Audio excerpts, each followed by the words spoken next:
country is corrupt beyond repair. So we gotta save it. Friend, you better think again. It's not gonna be easy. We'll have to do some terrible things. For the greater good. You'll no longer be beloved celebrities. But with good in the fewest of ways. You will be wrathful gods.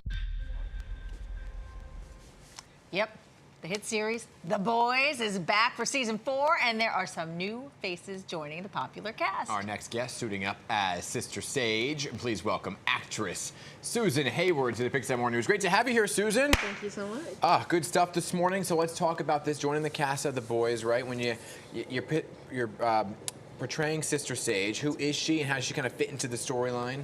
Well, when we meet Sister Sage, she's billed as the smartest person in the world.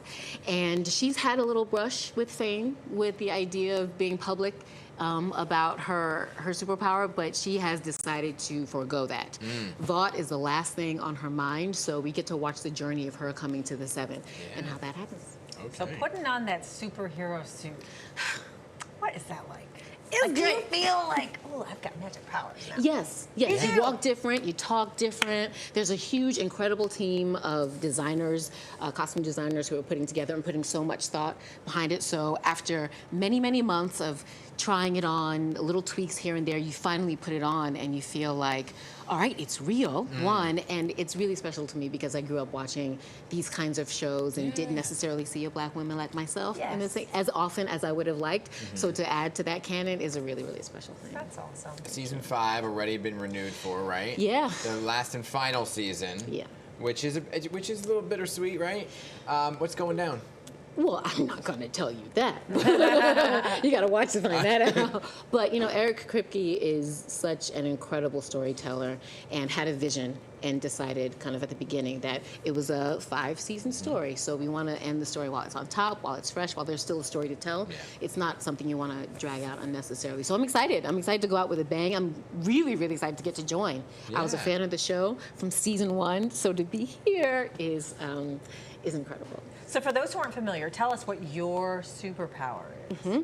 Smartest person in the world. So I tend to think of that as having a superpowered brain. She can notice things, take in information, and create strategies, create different kinds of possibilities. And so she's kind of existing in all the parallel universes, kind of like there's tons of chess games going on all at one time, and she can win every single game. So she's someone you don't want to play with. She's someone that's really, really hard to surprise. Is that a superpower that you wish you could have in real life? I'm going to say yes. I'm going to say yes. I really, really do enjoy listening to people, watching behavior, and then kind of figuring out what I can tell is going to happen based on that. There's a little bit of me in her. Anything else? Any other superpower you wish you had? Flight. Ooh, yeah. That's a You good know, one. me I mean, too. yeah. Flight. And then also the ability to be invisible. I do love that. You know, we have a public self and then we have a private self. So I'm always interested in seeing what's going on behind the scenes. I want supersonic hearing. Do you? Yeah, because I'm like 'Cause he's partially deaf? deaf in one ear. Okay. Okay, so there's a backstory there. Yeah, but also just like, you know, like you see something, you're like, what are they talking about? You know they're talking, and you can't hear. And you don't want to go over and eavesdrop, but if you just could turn it on, Hear it. Oh, I absolutely eavesdrop. right? Absolutely. But from really far away, you know, it's. That's hard to So do. funny. That's let harder me to turn do. it on. Let me turn it on, you know? So on top of all the TV stuff, you've also performed on Broadway. I have gotten to go on Broadway. It's incredible. It's a dream. Yeah.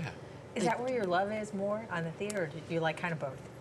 I won't say more, but I will say first. Yeah. I fell your in love first with theater first, 100%. I had teachers when I was very, very young who encouraged me to read and try things, and the community that's possible in a theater.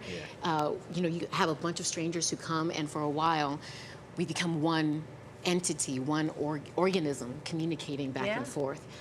So to be able to do that on the Broadway stage, where people come from all over the world to engage in that is beautiful. And it's immediate. Yeah. It's immediate. Have you seen anything this season? Yeah, I saw Stereophonic, which has been nice. my. You did? Yes, have you guys seen it? No, I'm still waiting. Most nominated of all. Yeah, Good. that intimacy that I was talking about, they achieve such moment-to-moment intimacy Yeah. that as an audience member, you're just kind of like, you're just following them, and Yeah. they take you on a great journey. Awesome. Okay. Anything you'd want to dip your toes into? I mean, any of these shows? yeah, I'd love to do something like Stereophonic. Yeah. The Notebook was beautiful. Yes. It Cried was like a baby. beautiful. Yeah, like a baby. I was there and people were crying. I was like, oh, they got you. Oh, They you got didn't cry? everybody. I didn't. I did Okay. because I'm also at work a little bit. When Yeah. I go see the shows, I'm thinking about all the elements going together. They didn't quite catch me. Maybe I'll go again. See They if got me can only at catch the me. end. Right. It was the rain. That was really not me. It was the rain. That moment of all the love and the passion. Right? Oh, Susan. Did I surprise you? I got you. Great to have you here. Great to have you. Oh no, great to be here.